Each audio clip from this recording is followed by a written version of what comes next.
Bagamat napakarami natin pinagdadaanan itong nakaraang linggo. No? Pero andun ang biyaya ng Panginoon. Amen? So, patuloy niya tayong sinusustain. Amen? So, sa ating opening prayer, tinatawagan ko po si Ate Sheila May. Amen. Amen.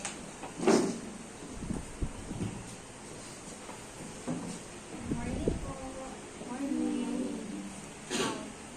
Magpasalamat po ako sa Lord sa hanggaang linggo na to kasi ano po, this week po, hindi naman po masyadong busy sa mga activities pero marami po kami extracurricular na ginagawa sa school. Tapos, nagpapasalamat po ko kasi yung mga kaklase ko po, okay naman po sila, masaya naman po sila kasama. Hindi naman po awkward sa akin po after almost 3 years or 4 years kung hindi nakakita ng mga kaklase. So, thank you rin po kasi meron po akong isang kaklase na nakakasabay ko po tuwing pumapasok tsaka umuwi sa school. Tapos, part din po siya ng Christian show. So, pag kumakain po kami bago umuwi, parang nakapag-share po kami. Tapos, siya rin po na-share namin. Amen. Lord, thank you Lord sa araw na ito, Lord. Salamat Lord sa chance na ibinigay mo po sa amin, Lord, na makapag-worship Lord sa iyo. Yes. Panginoon, salamat Lord sa lugar na ginagamit namin ngayon, Lord. Thank you Lord sa mga resources na nagagamit namin, Lord, para mag-glorify ka, Lord. Thank you Lord sa mga word, Lord, na binibigay mo sa amin sa araw-araw. Thank you Lord sa pag-iingat sa amin, Lord, sa araw-araw. Panginoon, salamat Lord sa ang pagdala sa amin dito, Lord, na safe, Panginoon. Salamat, Lord, sa mga biyaya niyo, Lord, sa araw-araw, Panginoon. Salamat, Lord, sa paglalayo sa amin sa masakit ng mga araw ngayon, Panginoon. Ingatan niyo po ang bawat isa, Lord God. Bigyan niyo po kami ng lakas, Lord God, at nihiling po namin samahan niyo kami sa mga oras na po, Lord God, na mapagpus kami ng masalita mo, Panginoon. Bless niyo po ang tatay dito sa harap po makapag-share po ng salita niyo, Panginoon. Yung maririnig po namin, Lord God, hindi lang po namin maririnig ngayon, kundi may apply po namin sa pang-araw-araw namin. Kaya sa happy po namin sa ibang tao. Panginoon, salamat, Lord, sa mga salita, Lord, sa mga biyaya niyo na hindi man namin puro, Lord, na gagamit, Lord, sa araw-araw, pero tuwing po may mga sitwasyon na kailangan po namin yung mga salita niyo, dumarating kayo, Lord, sa mga unexpected, Lord, na sitwasyon. Salamat, Lord, sa pag-iingat sa amin sa araw-araw. In Jesus' name we pray. Amen. Good morning po. Morning. Sabi po sa Philippians 4 verse 6, do not be anxious about anything, but in every situation, by prayer and petition, with thanksgiving, present your request to God. Amen.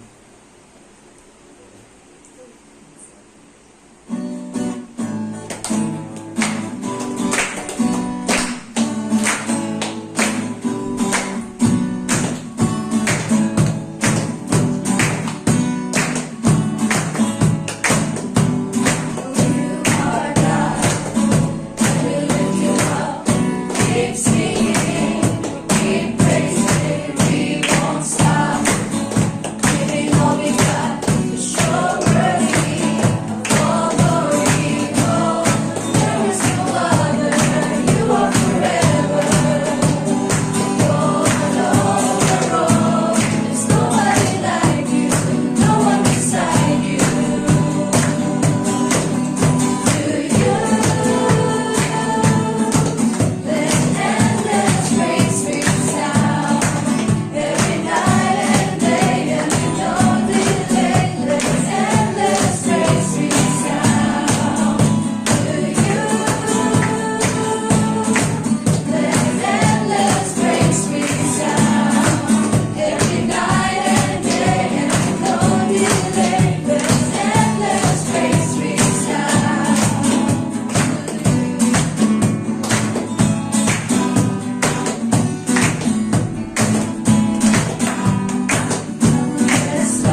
Thank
salamat sa bawat isa, Panginoon, na patuloy mong puspusin, Lord, ng iyong pag-ibig, ng iyong pagmamahal, ng iyong kapayapaan, Panginoon. Inilalagak namin, Lord, sa iyong paanan.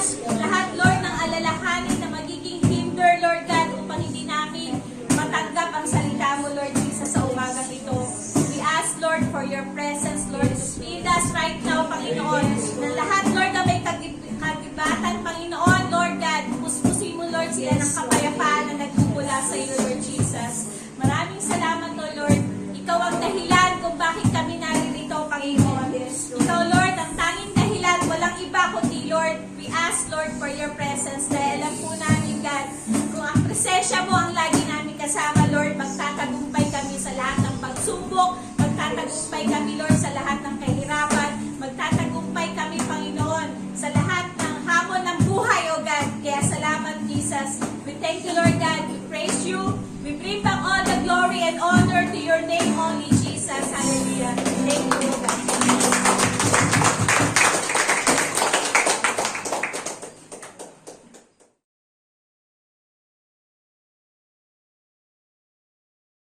Amen. Tayo po ay makakaupo na sa presensya ng Lord. Pakikamayan yung mga katabi nyo at pagpalain siya. Kasi sabi mo napakapalad mo at dito ka. Kasi sabi nga, maraming tinawag pero konti ang pumunta. At mapalad ka at pumunta ka. Diba? Sabi nga maraming able pero hindi sumunod.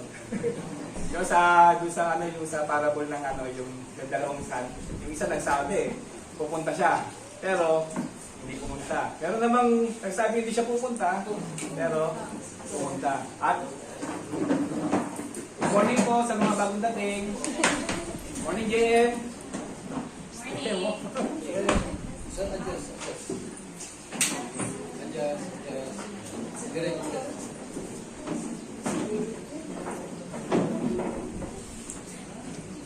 Welcome nyo ulit yung bawat bagong dumating. Good morning po sa bawat isa. Pagpalain po tayo ng Lord. Pastora ngayon, kasama natin si Freya dahil si Pastora na sa Malaysia. Sa Malaysia, doon siya sa kay Dr. Jonathan David. At fresh na fresh talaga yung kanyang kakainin doon. At naway bigyan siya ng Lord ng increase ng capacity para madala niya sa atin. Para tayo naman makakain dito. Galing doon sa Malaysia, made in Malaysia. Kaya ipag-pray natin si Pastora na matanggap niya yung mga pinaabot ng Lord para sa atin. Amen? Kasi investment ng time din yun, tsaka lahat ng resources, kasama yung resources ng church para mapadala natin doon sa seminar na yun. Okay? Ayun, dahil wala siya, tayo muna yung halili. Okay? Ang usapan muna natin ngayon is about overcoming temptation. Amen? Sabi nga, kapag unang pumapasok sa ating pag-temptation, ang inisip natin, takbuhan natin. Diba? Kasi takbuhan. Okay, sabihin natin sa temptation, tukso, layuan mo ako. Ang problema, hindi ka lalayuan ng tukso. Lalo tayong lalapitan at tutoksohin. Okay? Introduction. Ang question sa ating buhay, are you struggling in any particular sin? Meron ba tayong kasalanan na hanggang ngayon hindi pa rin natin hindi tayo makawala? Meron ba? Hindi ko na. Kayo na lang ni Lord mag-usap. Pero tingin ko naman meron. Meron kahit paano. Kasi lahat naman tayo nag-struggle sa buhay kasi dito pa tayo sa lupa, may mga struggle. Diba? Siguro lang ang hindi na lang mag-i-struggle yung mga tao, hindi niya alam siguro na mali na pala yung ginagawa niya. Kaya walang struggle. O kaya, yung tawag dito, kayo na yung puso niya. At alam naman niya yung ginagawa niya na mali, pero hindi niya na lang pinapansin si Lord, yung mga konting mga kalabit ni Lord, kalang nabaliwala na lang. Kaya wala nang struggle. Pero tayong mga Christian, hanggat may struggle, tandaan natin yung Holy Spirit na sa atin. Kasi wala nang struggle, wala tayong pagkakaiba sa iba. Kaya ang Lord, mahal tayo. Kahit naman sino di ba? Ang isang tatay, pag nakikita niya yung anak niya na gumagawa ng mali, ano gagawin niya? sa way niya. Mali yung ginagawa eh. Pero pag hindi niya tatay, hindi ko naman anak yun. Ba't ko sasaway? naman anak yun. Pero pag anak mo, di ba, sasawayin mo. Kaya pag sinasaway tayo ng Lord, magpasaway tayo. Pag natitigasan ng puso natin. Di ba sabi sa Bible, if God, tinuturuan tayo, huwag natin tigasan yung puso natin. Pagpaturo tayo. Okay? Ito nawala. Sabi, kung isipin natin, meron ba tayong sin? Lagi tayong kinababagsak ng isang Kristiyano. Tingin ko meron eh. Ayun ang ating mga kailangan natin mapagtagumpayan. Is victory something you want in your Christian life? Lahat naman tayo gusto maging victorious. Sino dito ayaw victorious? Ayaw natin maging loser. Kaya lahat tayo gusto natin maging victorious. Ayaw isa lang gusto maging victorious. Narinig ko dito lang banda. Gusto ba natin maging victorious? Amen! Yun! Lahat tayo gusto maging victorious. Wala naman siguro gusto maging talunan. Sabi, what is the cycle of failure? Ano ba yung cycle of failure? Ano yung cycle of failure? Sabi, we fall into temptation. Sabi, pag nag-fall tayo sa temptation, kukumit tayo ng sin. Tapos dadating yung panahon, dahil hindi na natin kaya at talagang pinalo-palo na tayo ng Lord, kapag bigla tayo, hindi tayo ng tawad sa Lord. Hindi tayo ng tawad sa Lord, deliver tayo sa kasalanan natin, tapos karoon tayo ng revival, tapos dumating yung panahon na hindi tayo nagbabasa ulit, hindi tayo nagpipray, tapos papasok na naman yung unbelief na binibigay ng kaaway, at mabalik na naman tayo dun sa natitip na naman tayo, napupula naman tayo sa temptation, at agawa na naman tayo ng kasalanan. At paulit-ulit na, ayun yung cycle, paulit-ulit, hindi ka makaalis doon sa cycle na yung kasalanan yun, ulit-ulit na sa buhay natin, hindi tayo makaalpas-alpas. Kakailang palo na sa atin si Lord. At ayun yung cycle of failure. Hindi tayo makaalis. Sabi dito, as we falling again and again in this cycle of failure, we become frustrated. Sino dito hindi na po frustrate? Diba nakaka-frustrate? Parang gusto mo na magbago pero ulit-ulit. Tapos broken-hearted, loss and defeat. And when times comes, many falls away from God. Pagka, iba nag-backslide na. Hindi na bumalik kasi parang feeling niya, yung guilt na ramdaman niya, hindi na ako worthy sa harap ng kasi paulit-ulit na lang itong ginagawa ko, hindi na ako makaalpas. At sabi, parang hindi na ako mananalo dito. Ayaw na lang ako, quit na lang ako. Hindi na ako mag-church, hindi na ako magbabasa. At dumating yung panahon na malayo sa Lord. Ang naging backslider na. At paulit-ulit ay yung cycle ng failure. Cycle ng failure. Gusto ba natin nun? Isa lang gustong ayaw nyo. Dito lang banda. Ha? Meron ba sa kabila? Lahat tayo sa ayaw natin paikot-ikot yung buhay natin. Sabi nyo, ayaw natin mediocre life, di ba? Gusto natin victorious life. No. The goal of our study is to break the cycle of failure and introduce to us the cycle of victory. Excited ba kayo? Yes. Yun, excited ka lang. Walang hindi kayo excited. Meron naman cycle of victory. Kung may cycle of failure, may cycle of victory. For those who are currently struggling, do not lose hope. Tayo mawala ng pag-asa. The mere fact that we are discussing it today, there are strength and grace for you today. Andi dito ka ngayon, yung grace ng Lord sa iyo ay mapaniwala. Share natin. Share natin kasi hindi pa umabot yung grace kasi sa kayo ng Lord sila naka-attend eh. Pero kung dito kayo, di ba, yung matatanggap natin ngayon, i-share natin. Kasi yung grace ng Lord nag-uubot ko sa atin. Amen? Kaya sabi mo sa tabi mo, napakapalad mo. Napakapalad. Narinig mo itong salita na to. Diba maraming tao ngayon, parang wala sa kanila ng Lord, pag-alagala lang. Pero dito kayo ngayon, narinig mo yung salita, makaka-break tayo dun sa cycle of failure. Cycle of failure. How do I fight temptation? Paano ba natin lalabanan ng tukso? Kailangan sutukan ba? O ano ba? Paano ba natin gagawin?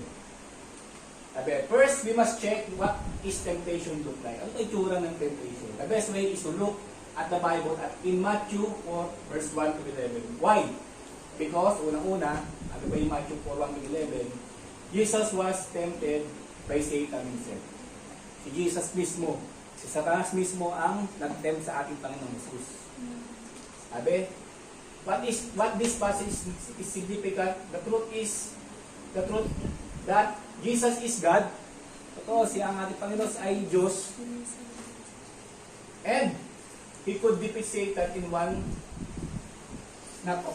Sabi ko snap of the hand. Sabi sino ba yung mention?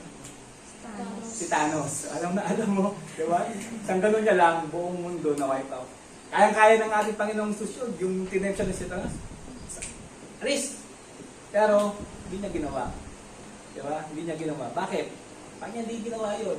Pwede niya lang bilang sipahin na kasi gamitan niya ng kanyang divine power. Sabi? But Jesus withstood and fought Satan temptation without using His divine power. To show us that we too can successfully fight Satan.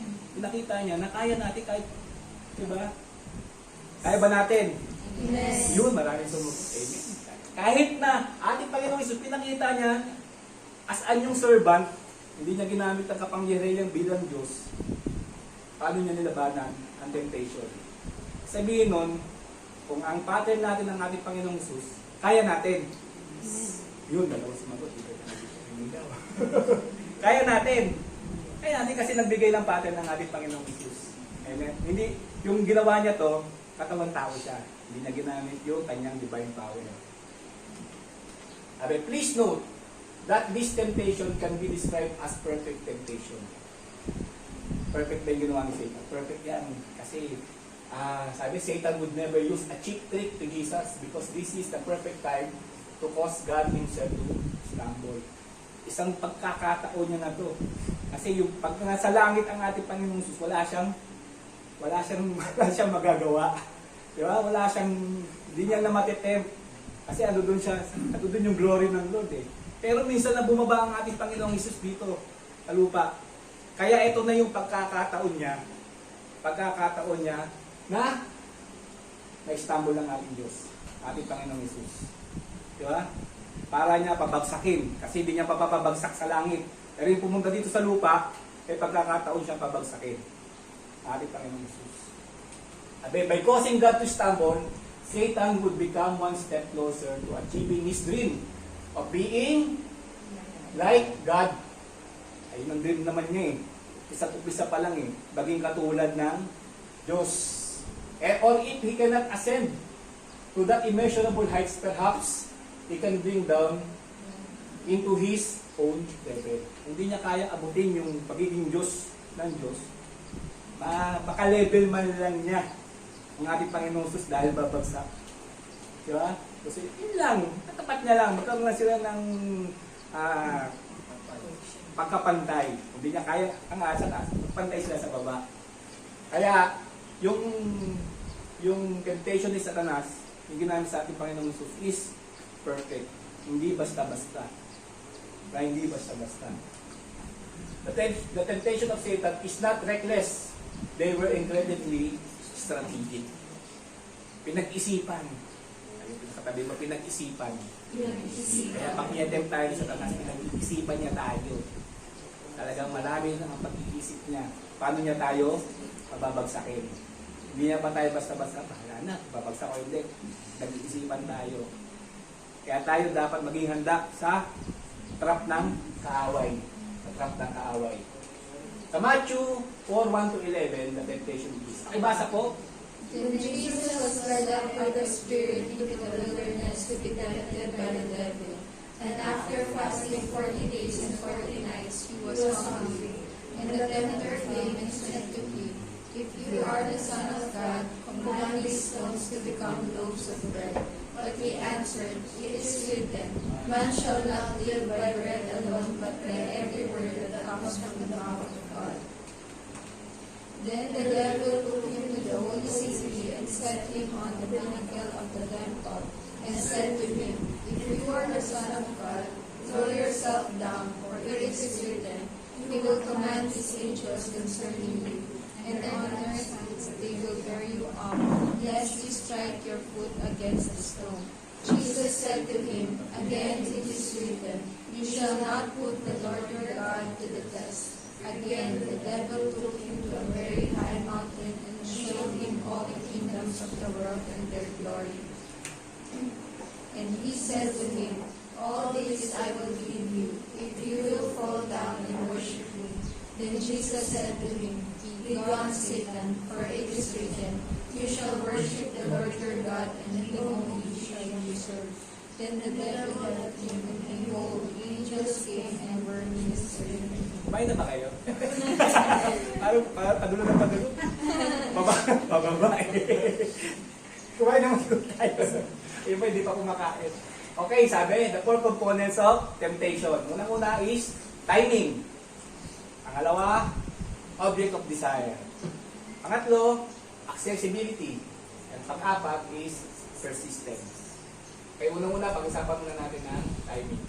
Sabi sa Matthew 4, verse 1 to 3, sabi, Then Jesus was led up by the Spirit into the wilderness to be tempted by the devil. And after fasting for 40 days and 40 nights, he was hungry. And the tempter came and said to him, If you are the Son of God, command this stone to become loaves of bread. Amen? Ano ba yung timing? Sabi, when did Satan shows up to tempt Jesus? Kailan pa nagpakita ang Satanas para i-tempt si Jesus? Ha? Sinasabi yan kasi ano? After 40 days, sabi nga. Perhaps 24 hours? Hindi. Third day, 5th day, 10th day, 30th day. No.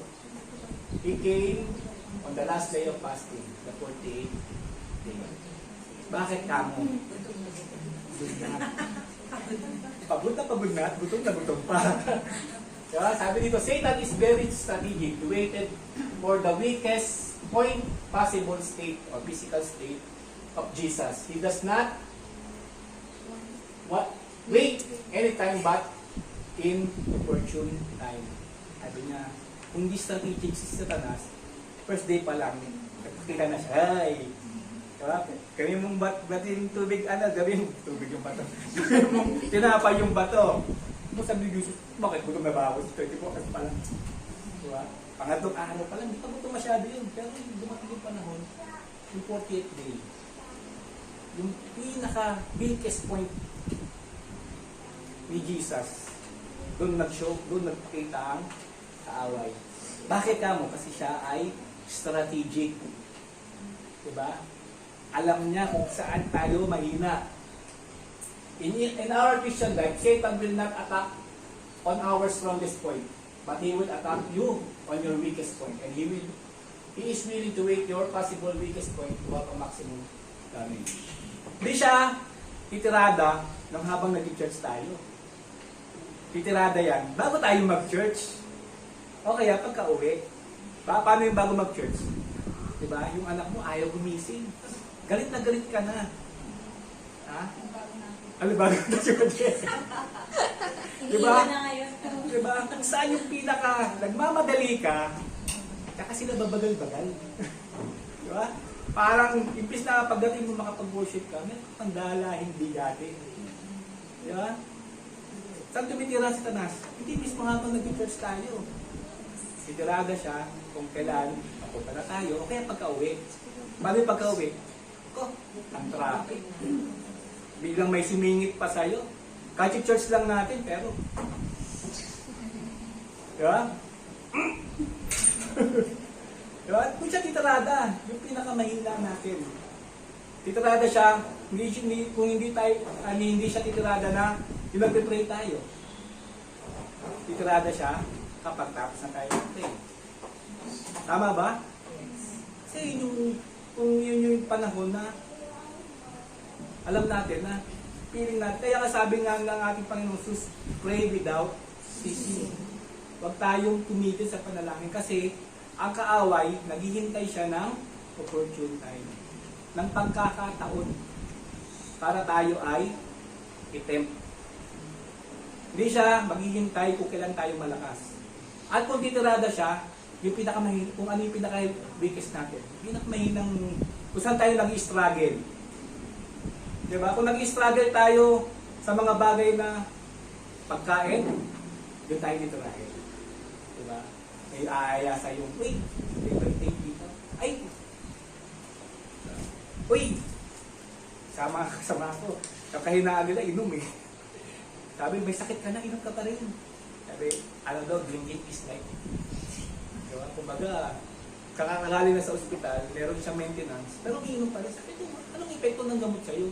Parang hindi na epekto yung gamot sa'yo kasi yung katawan mo, puro alcohol, tapos nagme-maintenance ka. Kaya pabalik-balik ka sa ospital. Kaya pabalik-balik kasi yung gamot mo hindi yung epekto sa'yo dahil yung gabi, sabi niya nga eh, tinigil niya na lang daw yung pag-inom ng gamot. Kasi hindi niya matanggal yung pag-inom. Sabi niya, patay kung patay. Ganun sila mag-isip. Sabi, naghihintay daw si Satanas kung saan tayo daw ay pinaka-mahina. Sabi sa 1 Peter 5-8, pakibasa ko. Be sober-minded. Be watchful. Your adversary, the devil, prowls around like a roaring lion, seeking someone to devour. Amen. Sabi, the devil's troll, naghihintay siya. Diba? Naghihintay siya ng opportunity time para tayo ay malapa. Diba? Ang kaaway, hindi yan harapan na laban ng harapan. Diba? Pag naghahunt ang isang leon, paano ba mag-hunt ang isang leon? Paano na? Pag-ganun daw. Diba? Ano yan, naka-stealth yan. Baga naka-stealth. Hindi nararamdaman ng yung prey niya na ini-stock na pala siya. Malalaman na lang niya, pag malapit na, hindi na siya makakatakbo.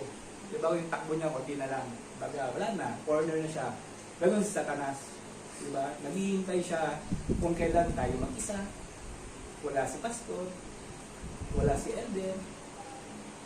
Diba? Kaya natin nakakabisa na ang gawa na malayo si Bible, hindi na nakapag-pray, kaya naghanap ka ng fortune time.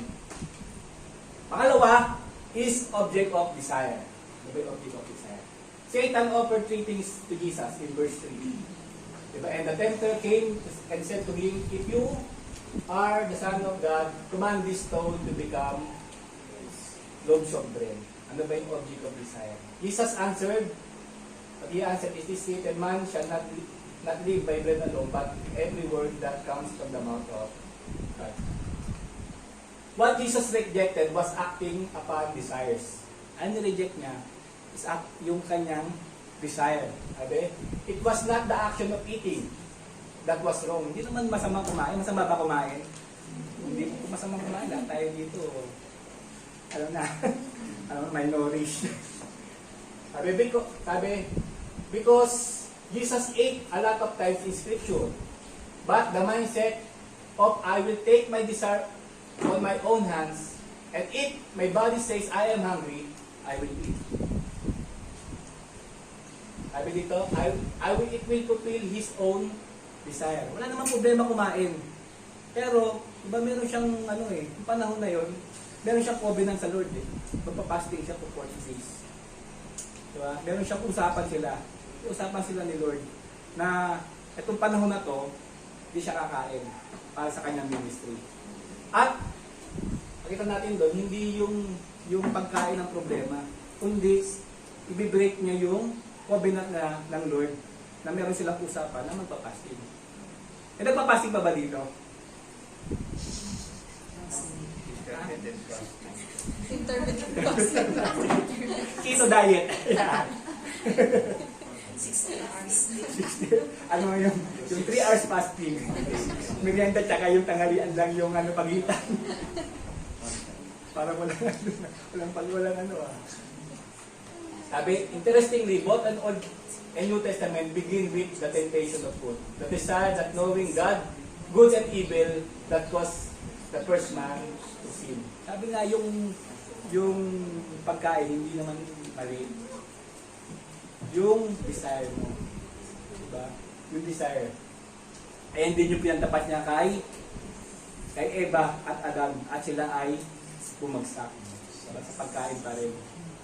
Kaya ingat tayo sa pagkain ha. Maraming may kakasakit ngayon dahil sa pagkain. Sabi dito, diet daw siya. Pero nagbagong isip nung makita yung ulam. Ano yan? Ang saan? Diba si David? Diba? Marami tayong pinapromise sa Lord. Pero pag may nakikita tayong alternative, nagbabago yung isip natin.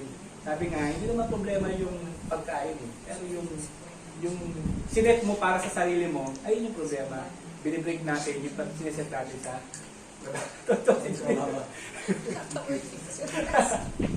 sabi dito sa Genesis 3 to 5 to 6, may basa po.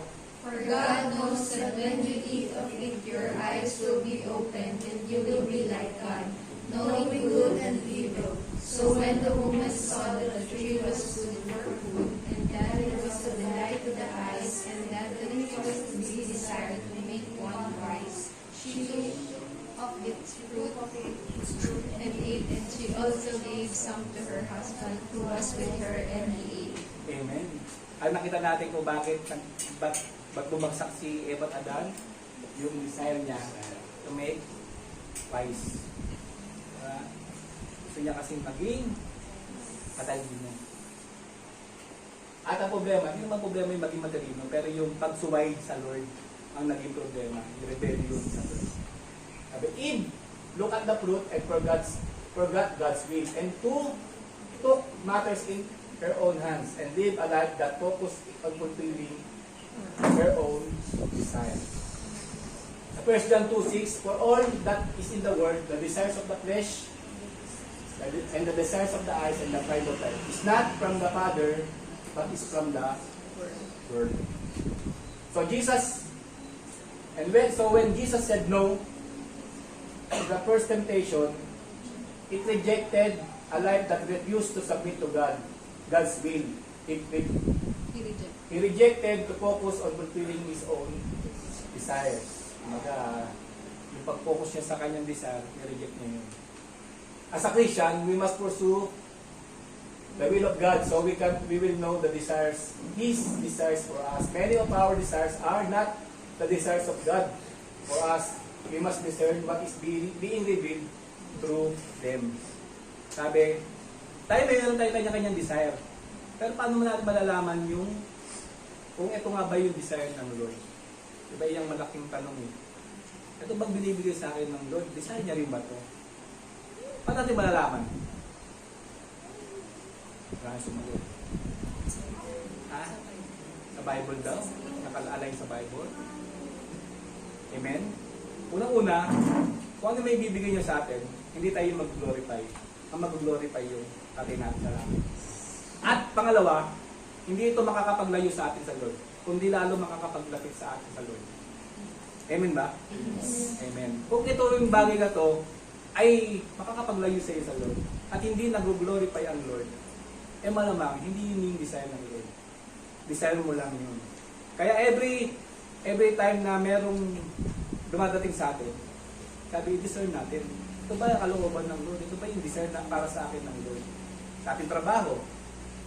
Diba? Kung papasok tayo sa trabaho, ito bigay sa akin ng Lord. I-discern natin. Amen? I-discern natin. Alamin natin kung ito ba bigay talaga ng Lord. If God's desire for us and our own desire are aligned, it will draw us near to God. Maglalapit sa atin sa Diyos. Psalms 37 verse 4, sabi dito, delight yourself in the Lord and He will give you the desires of your heart. Ano ba yung pagkakaiba ng God's will and God's purpose? Pinag-usapan natin yung pastorya na kalaan, di ba? Yung God's will at yung God's purpose. Ano yung pagkakaiba niya? Sabi, God's will is simply stated is what God wants, intend, and desires. Ayun yung God's will. Ang God's purpose naman is God's plan according to His will. Naintindihan? Ayun yung, halos ano yan eh, magka-connect. Diba? Kung ano yung desire niya, yung will niya para sa atin.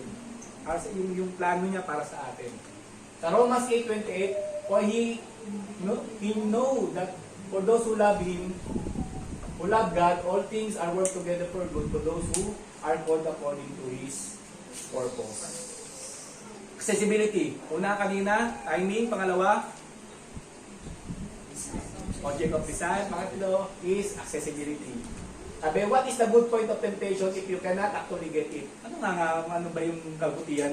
Diba? Kung meron yung offer sa Satanas, di mo naman makukuha. Eh, bali wala. Kailangan may access tayo doon. Diba? Bibigyan tayo ng access sa Satanas para maabot natin yung temptation na binibigay niya. Hindi siya magbibigay na hindi natin kaya abutin. Sabi, you see, Satan did not just suggest the bread. He also gave up the way how to get it. Diba? Sabi niya, hindi naman siya nag-suggest lang. Diba? Sabi niya, yung bato, gawin mong tinapay. Merong daan para nagkaroon ng tinapay. Yung bato, magiging tinapay. Meron siyang accessibility. Sa Matthew 4:3, and the tempter came and said to him, if you are the Son of God, command these stones to become loaves of bread. Consider Jesus being Almighty God, creator of galaxy, universe, stars, planets, and everything. The amount of effort to turn the stone to bread would be less than the energy it takes for us to live. Yung effort na gagawin niya para yung bato maging tinapay, mahirap pang kumikit. Totoo. Divine siya. Diyos siya. Diba? Baka isip niya pa lang, kaya niya nang gawin yung bato maging tinapay. Diba? Kung isipin natin, kaya-kaya ng ating Panginoong Jesus na gawing tinapay yung bato. At Jesus did not just have an access, but He had complete access, and yet He still resisted to urge to live a life focused on self-indulgence. Ba? Ay, meron siyang, hindi lang access talaga, complete access. Kasi Diyos siya. As a Christian, we must be aware on the trap of or snare of Satan, because we will be hooked on it. Diba? Papakita niya sa atin yung mga desire, yung mga bagay na pwede nating ma-access para ma-tempt tayo. Kasala tayo.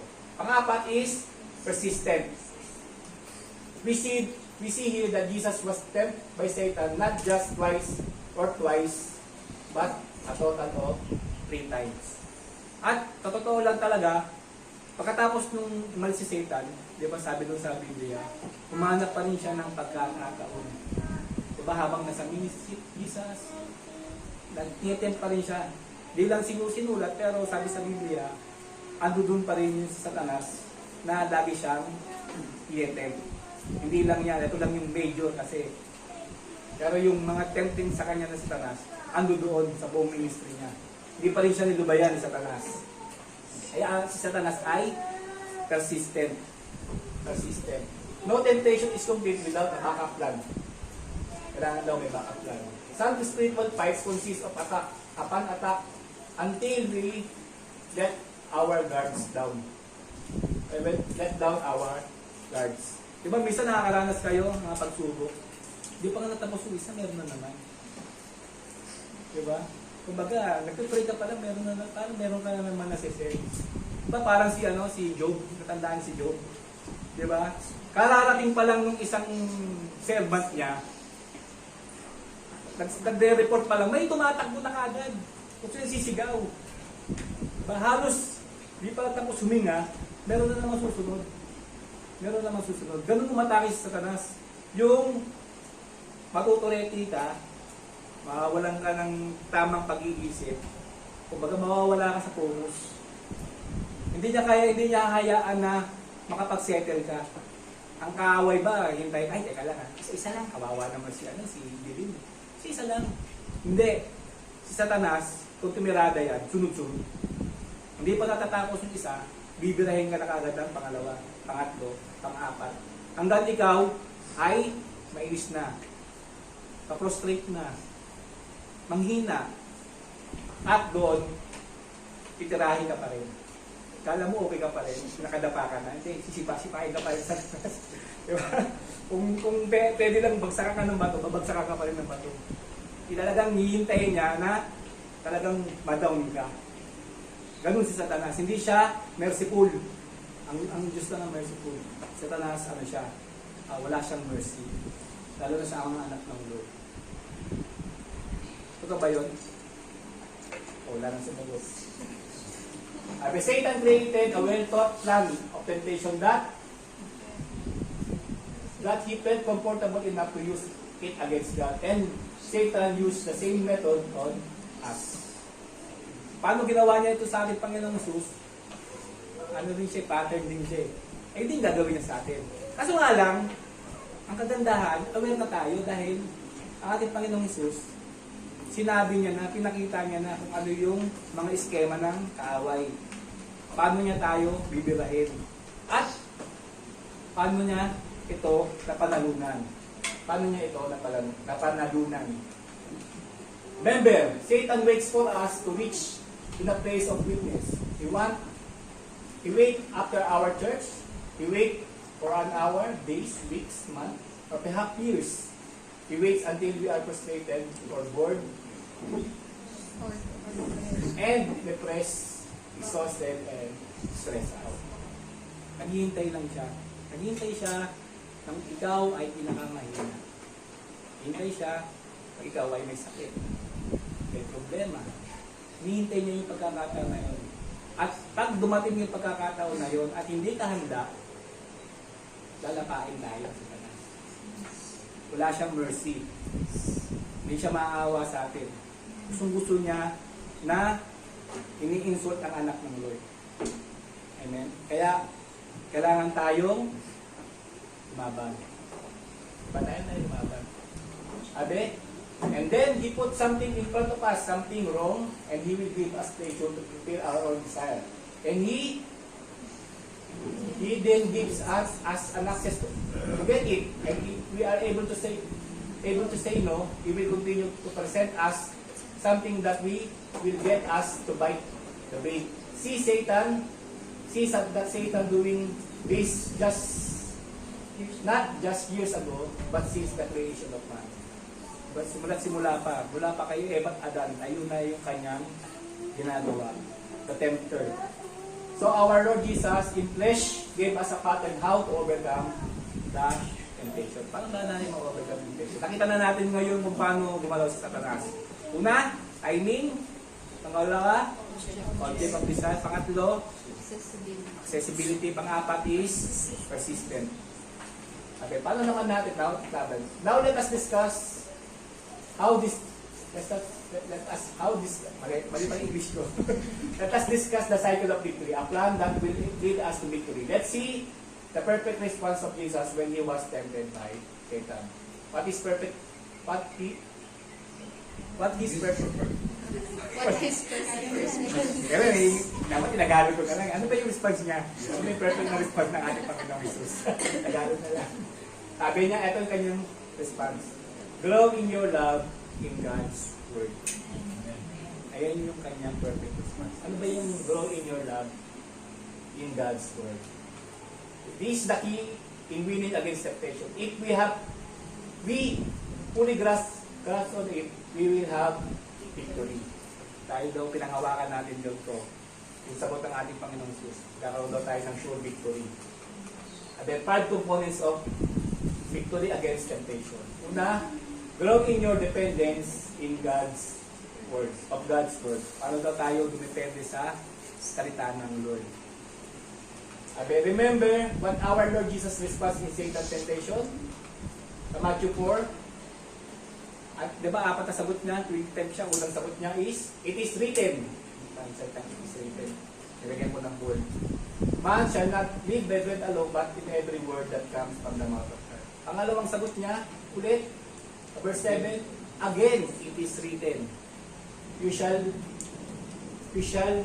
not put your God to the test. Ito pangalawang sagot niya. Sa pangatlong sagot niya is, then Jesus said to him, began Satan, for it is written, ulit, diba lagi niya sasabi, it is written, you shall not worship your Lord God, and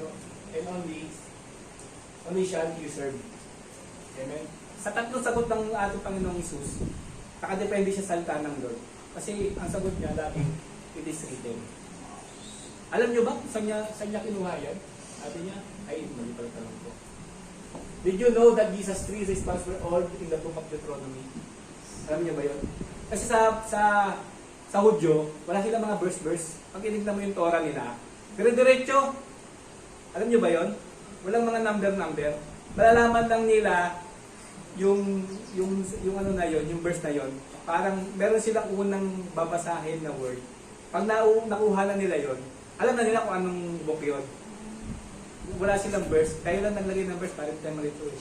Pero sila, kaya pag nasa ulo sila, talagang dire-diretso. Malalaman lang nila kapag yung unang sentence o yung unang salita, doon na malalaman nila na ito pala sa Book of Deuteronomy. Ganun sila mag-ano. Kaya ang ating Panginoon di siya nagsabi, sabi sa Deuteronomy 14 na hindi siya na ganun. Sinabi niya lang, it is written. Kasi ganun sila sa ulo ng Word of God. Sabi, Jesus did not acknowledge that he was angry and tired. Diba, anong response niya? Hindi naman siya yung tinensya niya sila, hindi kagad siya nagreklamo. Hindi mo na Satanas, gutom ako. Hindi ka munang magbulo. Diba, ganun tayo. Okay. Unang kausapin, gutom ako. Mainit ang ulo ko. Diba? Diba, hindi siya ganun ang response niya.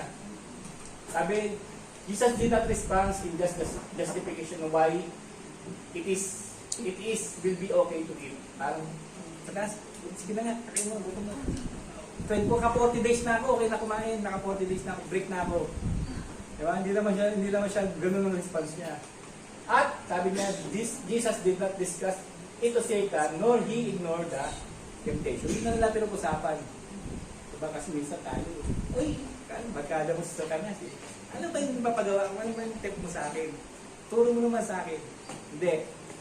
Sabi nga, ang Satanas, trap ang ginagawa. Pabibigla tayo, magugulat pala tayo. Doon na hulog na pala tayo doon sa kanyang trap. Sabi, Jesus' response was to depend on God's word so much that a verse is his immediate response. So, sobrang dependent niya sa salita ng Lord. Ang unang lumabas sa kanyang bibig ay salita ng Lord. Hindi reklamo. Paisa, pag may pagsubok tayo, reklamo ka agad, Lord, ba't ganito? Ba't sa akin pa nangyari ito? Diba? Minsan ganun tayo eh. Pag tinatempt tayo, ba't nangyari ito sa ano? Pero ang response ng ating Lord is Word of God kagad. Dumipende ka doon siya sa salita ng Lord. In the same way, a police depend on his gun for protection. Just like Jesus depended on his God, on God's word, and should be the same for us. Gusto natin na magkaroon ng victorious life, every time na itatempt tayo ng kaaway, kailangan tayo dumepende sa kanyang salita. Kaya nga tama yung direksyon ng church natin Meron tayo Bible reading. Hindi para lang sa uluhin, hindi para lang sa pasahit at mag-vote. Diba? Maging dumepende tayo sa salita na Lord. We need God for everything. We depend on Him. The question is, do we really believe this? Talaga bang pinanghahawakan natin yung salita niya? Diba?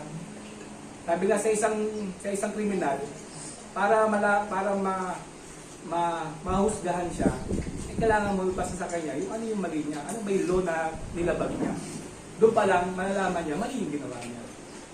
Kailangan natin dumipende sa salita ng Lord. Sabi sa John 15:5, pakibasa po. I am the vine, you are the branches. Whoever abides in me and I in him, he it is that bears much fruit, for apart from me you can do nothing. Amen. Sabi, without the Word of God, we can do nothing. Walang salita ng Word, kasi siya yung salita Diba sa John 1:1, ang salita ay Diyos. Kaya dumipende tayo sa Diyos, dumipende tayo sa salita niya. Kung wala tayong salita ng Lord, hindi tayo nakadepende sa Kanya. Hindi tayo nakadepende sa Kanya. At sabi sa John is, apart from God, we can do nothing. Wala tayong magagawa. Lagi tayong talunan. In fighting temptation, do not rely on your own wisdom and strength. The only way in battling temptation is relying to God and His Word. And more and more relying to Him. Your immediate response is His Word in face of temptation. Ang tanong tanong ba, marami ba tayong alam na Word of God? Hindi ba tayong mga saudadong Word of God? Pag-usapan natin yung mga... Pangalawa is, grow in your knowledge of God's Word. Hindi lang natin nakadepende, kundi lawakan natin, increase natin yung knowledge natin sa kanyang salita. Kaya nga tayo nag-aaral ng salita ng Lord eh. Diba? Para mag-increase ang ating knowledge patungkol sa kanyang salita. Diba? Pag isang driver, kukuha ng lisensya ng sasakyan, hindi naman kakasasampayan ng sasakyan eh. Dapat alamin niya yung rules ng daan. Si Kuya Edwin. Diba? Alamin mo dapat. Alin yung stop, alin yung green. Ano ba yung meaning ng green? Ano ba meaning ng red? Ano ba yung meaning ng mga linya? Diba? Ano ba yung meaning ng mga iba? Kasi pag hindi mo lang yan, ikaw yung magkukos ng aksidente. Isipin mo, dumangan ka sa red. Ikaw lang pala nakakaintindi na red, ay go. Diba? Yung lahat sila, ang red is stop, ikaw lang ang go. Ano mangyayari? Disgrasya ang abutin ng Lord. Diba? Dapat may knowledge ka sa salitaan ng Lord. Kasi kung hindi, at nakadepende lang tayo ng pastor sa ating mga narinig sa Bible study, at tayo mismo hindi tayo nagsisik sa kanyang salita, mangyayari sa atin, magdidisgrasya tayo. Imbis na grasya. Disgrasya ang abutin natin. Sabi, remember that Jesus quoted Deuteronomy 3 times. He did not just know the book. Jesus had the working knowledge of Deuteronomy. What it does mean. Example, in the boxing match, the boxer did not just practice to know how to punch. Di naman siya nag-aaral lang kung paano sumuntok sa punching bag. Diba? Pinag-aralan din niya how to use it in actual combat or competition. Dapat alamin mo kung pagdating ng panahon na kailangan mo siyang gamitin, anong actual, hindi yung knowledge mo kung paano sumuntok, dapat magamit mo kasi hindi, talo ka. Talo ka. Sayang lang yung pinag-aralan mo, sayang yung knowledge kung di mo alam gamitin sa actual combat. Diba? Sayang yung Word of God. Kasi, pag dumating sa Satanas, ititem ka, hindi mo alam paano yung i-apply yung salita ng Lord. Wala rin. Diba? Sabi nga ni Miles Monroe, okay lang daw kay Satanas na malaman yung makapagbasa ka ng salita ng Lord. Pero ang ayaw niya, yung maintindihan mo at paano mo i-apply. Diba? Okay lang sa kanya, nakakapagbasa ka, araw-araw ka nagbabasa, 10 chapter a day, okay lang sa kanya yun. As long na hindi mo naiintindihan ang salita ng Lord. At hindi mo na-apply sa buhay mo. Pero kahit isang verse lang yan, natuto mo i-apply sa buhay mo. Takot na takot sa Satanas. Isang verse lang. Amen? Okay. We're na, ano kay Satanas. Baka magaya kay Pastor Eli. Pangatlo sabi, so, do we need God's word to the point that we can apply His word on actual temptation? Meron ba tayong word, knowledge ng Lord pagkagyan ng actual temptation? So, there are 66 books in Old and New Testament. Then, what word we can work in times of depression, anger, pride, lust, bitterness, greed. 66 book ng Old and New Testament. Kung ang kahinaan mo ay depression, meron ka bang word para doon? Kung kahinaan mo anger, lagi ka magagalit. Meron ka bang sauladong verse na pag magagalit ka, ayun ang bibigkasin mo unang-una? Ha? Diba? Kung meron kang last, ang bukas mo ng cellphone mo, nakahubad. Maraming ngayon yan, ha? Ha? Naka-Jesus week lang masabi mo, ikaw din maiyak ka din sa nakita mo. Diba? Ano ba yung masasabi mo? Ano ba yung unang lalabas sa bibig mo? Mapapawaw ka ba sa nakita mo? Oh, Lord. Diba? In word of God. Bitterness and greed. In order to effectively fight against temptation, we need to start to build a strong working knowledge of God's Word. Amen? Alamin natin. Hindi na lang natin naririnig, kundi alamin natin mismo. Pangatlo is, grow in your meditation of God's Word. If you ask your question, what Jesus thinking when he was tempted? Ano nasa isip niya? Ano nasa isip ng Lord? Yung niya siya? Sabi niya, the answer is, he was thinking about Deuteronomy. Kasi yun lang muna nasabi niya eh. Di ba? He was focused in the scripture and his immediate response is God's word. In great temptation shows that the purpose of his talk is God's word.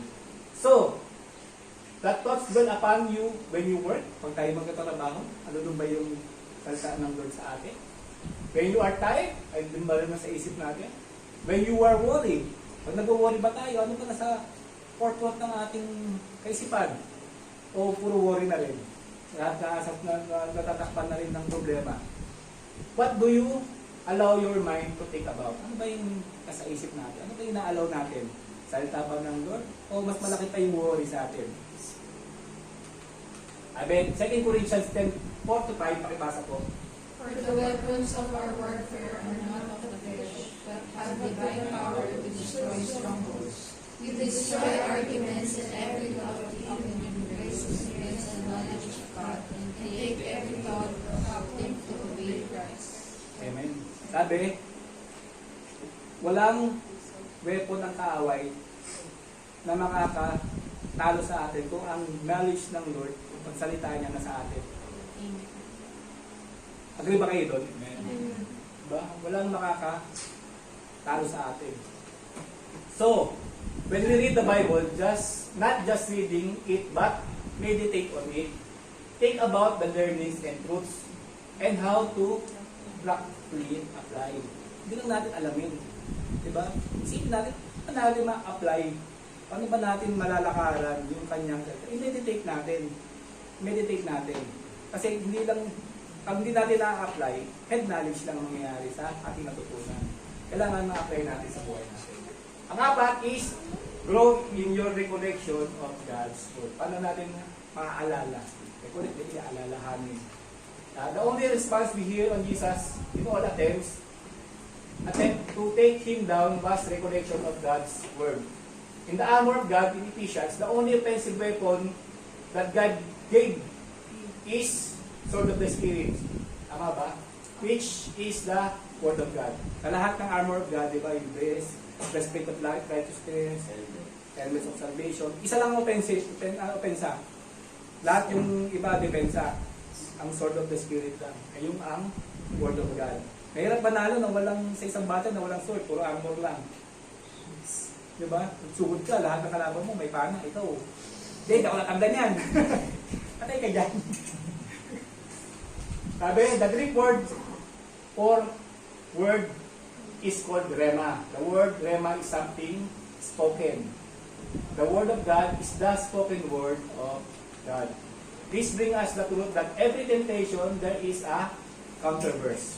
In every temptation, there is a counterverse. Walang temptation na gagawin ng kaaway na walang pang-counter. Lahat ay may pang-counter. Agree ba kayo doon? Amen. Alamin natin, ano ba yung pang-counter? Sabi sa 1 Corinthians 10:13, pakibasa po. No temptation has overtaken you that is not common to man. God is faithful and He will not let you be tempted beyond your ability. But with the temptation, He will also provide the way of escape that you may be able to endure it. Amen. Kasi iba pagka hindi mo way of escape, tatakbuhan. Diba? Kundi, meron kang pang-counter. Na-counter mo kung ano man yung ilalatag ng kaaway sa harap mo. Sabi, in a gunfight, speed will determine the outcome. Totoo ba yan? Sa barilan. Pag nakatapat mo, para magkaalaman kung sino mamamatay o hindi, ang pinaka dyan, at mag-determine na dyan, kung sino pinamabilis kumuha ng baril. Kung late ka, ikaw unang tatamaan. Di ba? Sabi, speed is also the key in winning against temptation. Paano ba natin sabihin nun? Sabi, if you are tempted, temptation will give you anxiety. Anong verse? Philippians 4:6, sabi, do not be anxious about anything, but in everything, by prayer and supplication, with thanksgiving, let your requests made known to God. Sabi, if your temptation will give you lust, sabi sa 1 Thessalonians 4:3, for this is the will of God, your sanctification, that you abstain from sexual immorality. Okay, yung verse na pwede pong pang-counter. Diba? The question for you, have you memorized a verse that you are connected to your weakness? Ano, meron ba kayong verse? Meron tayong mga weakness, sino ito walang weakness? Wala, ang galing mo. Tatag ko mga kapatid ko ah. Wala kang hinaan. Wala tayong malalakas. Sabi, meron tayong kahinaan. Ano tayong i-connect natin yung sarili natin sa Word of God na magka-counter dun sa kahinaan mo. Huwag tayong pabebe na. Hindi ko na talaga, hindi ko kaya. Diba? Meron tayong panlaban. Yung sword of the Spirit. Ayun yung pang-counter natin kasi ayun ang opensa. Opensahan natin yung kaaway. Sabi, what do you struggle with? Ano ba tayo saan tayo nag-struggle? Yung tanong natin kanina. Sabi, anger, sexual immorality, pornography, unforgiveness, death, idolatry, drunkenness, drugs, lies, theft, pride, selfishness. Ano ba yung kahinaan natin? Ano bang pang-counter natin para pag dumating tayo dyan sa kanyang mga kahinaan natin, meron tayong panglaban tayo sa kanila. Hindi tayo laging talunan. Kaya do you have an arsenal of verse that will counter your weaknesses? Arsenal kumbaga meron ba kayong panlaban? Meron ba kayong pang ano? Diba? Pag sa isang war, pag wala kang arsenal, wala kayong gamit pang digma, siguradong talo. Diba? Kahit anong yabang mo, pag wala kang gamit, pulisay ka lang, pero wala kang gamit, talo ka pa rin pag isang bagsak lang sa'yo ng missile, ubos ka eh. Di ba katulad ng Israel, titirahin sila ng missile, ang ginagawa nila. Yung meron silang Iron Dome, kina-counter kagad yung mga missile bago pa bumagsak doon sa lupa nila. May pang-counter sila. Yan din tayo. Meron ba tayong kagamitan? Word of God na pwedeng pang-counter sa ating mga kahinaan. And how fast you can recall those words? Paano pa tayo kabilis? Paano ba natin inuunahan si Satanas? Di ba si ating Panginoong Jesus, kinounter niya kagad si Satanas ng salita ng Diyos. At di naka-over sa Satanas. Sabi, one of the biggest key to your victory will be your ability to quickly recall counter verses in the face of temptation. Ang 5 is grow in your obedience to God's word. Okay? Kahit alam mo yan, pero hindi ka marunong mag-obey, wala rin. Okay? Jesus did not quote Deuteronomy, he lived on it. Pinamumuhay niya ang Deuteronomy. Okay? There comes a time in every temptation when you make a decision, obey His word or disobey His word. But obedience is the key. Sa 1 John 5:3-4, nabasa po. For this is the love of God, that we keep His commandments, and His commandments are not burdensome. For everyone who has been born of God overcomes the world, and this is the victory that has overcome the world, our faith. Amen. Sabi dito, kung tayo daw ay sa Diyos, hindi daw struggle sumunod sa Kanya. Totoo ba? May sabi dyan, no? And His commandments are not burdensome. Hindi mahirap para sa atin. Kasi we are born with God. Diba? At tayo daw ay makaka-overcome the world. Ito na yung cycle of victory. Una, grow in your love for God's word. Una, maging ang ganda na sa cycle. Depend. Depend. Pangalawa, grow in your knowledge, grow in your meditation, grow in your recollection, and grow in your obeying God's word. Sabi, ayan yung magiging bago nating cycle, hindi na yung dating cycle. Sabi dito, conclusion, tapos na pala, bilis. Saka na ba? Then. Sabi sa John 14:4-5, pakibasa ko. Abide in me and I in you, as the branch cannot bear fruit by itself, unless it abides in the vine. Neither can you, unless you abide in me. I am the vine, you are the branches. Whoever abides in me and I in him, he it is that bears much fruit. For apart from me, you can do nothing. Amen. Then remember this, that we are all sinners. We are not perfect. We will continue to fall and fail. But it does not mean we cannot live a life of victory. So, when we fall in temptation, next time, do not place our mind in the cycle of failure. Forget about it. Regardless how many times we fail, place your mind in the cycle of victory. With one purpose is to grow in love in God's word. So, do not give up. Amen. Diba? Hindi naman tayo perfect. Pero, kung babaguhin natin yung ating habits, yung ating pag-iisip na hindi laging talunan, at ilalagay natin ang ating focus na sa cycle ng victory, darating yung panahon na overcome natin yung ating kailangan. Siguro, meron talagang process lang.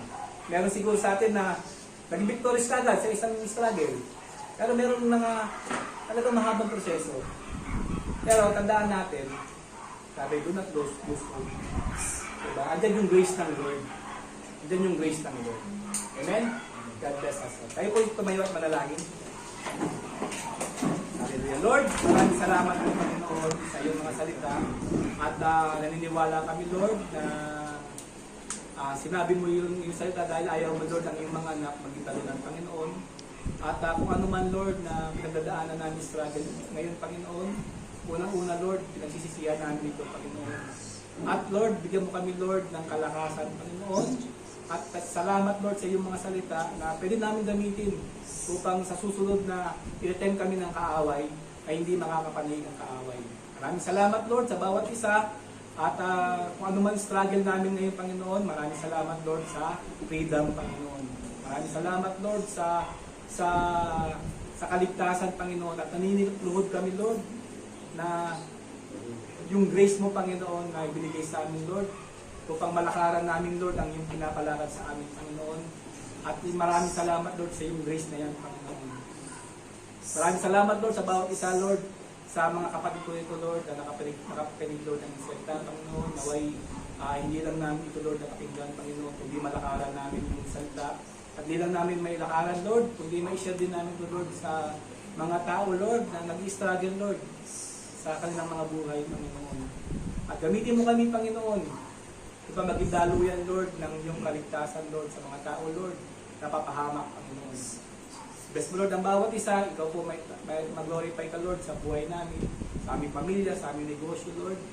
Sa lahat, Lord, ng aspeto ng buhay namin, Lord, mag-glorify ka namin, Lord, at magawa namin, Lord, ang iyong kalooban, Lord, para sa amin. Maraming salamat po. Sa iyo lang po ang katagumpayan, Panginoon, at wala kami magagawa, Panginoon, kung wala ka, Lord, sa buhay namin. Maraming salamat po. Ito po ang aming samot na lang sa tanging pangalan ng Jesus. Amen. Ni Elder Jones, no? Kung meron tayong mga word na memorize, diba, kapag sa temptation tayo. Ako po, kapag yung minsan naiinip ba ako, na may pinagpipray tayo, diba, tapos hindi pa nangyayari, diba, minsan natitempt na tayo mainip, at may pagkakataon gusto natin na tayo na yung gumawa ng paraan para matupad na yung gusto natin. Di ba may mga ganong chance? Lagi ko pong tinatandaan yung Isaiah 60 verse 20. Sabi doon, when the time is right, the Lord will make it happen. Amen. Lagi nating tandaan na pag tamang panahon na ni Lord, si Lord mismo ang gagawa ng way, i-orchestrate niya ang lahat ng bagay para mangyari yung gusto niya sa buhay natin. Kaya wag natin talagang pamunahan si Lord. Amen? Kasi may timing siya, sa iba yung timing natin. Amen? So, kanina din sabi ni Elder James, ang kaaway, kung knowledge lang, okay lang sa kanya yan. Diba? Pero, kapag naintindihan na natin at nai-apply na, doon ang magkakaiba. So, yung ating napag-aralan kanina, overcoming temptation, knowledge. Bakit ba? Diba? Knowledge yun. Natutunan natin ano ba yung cycle of defeat, ng failure, tapos yung cycle ng victory. Diba? Sabi nga niya, grow in the Word of God. Mag-grow tayo, magpakalalim tayo, immerse natin yung sarili natin sa salita niya. At ngayon, ito na yung application. Tithes and offering.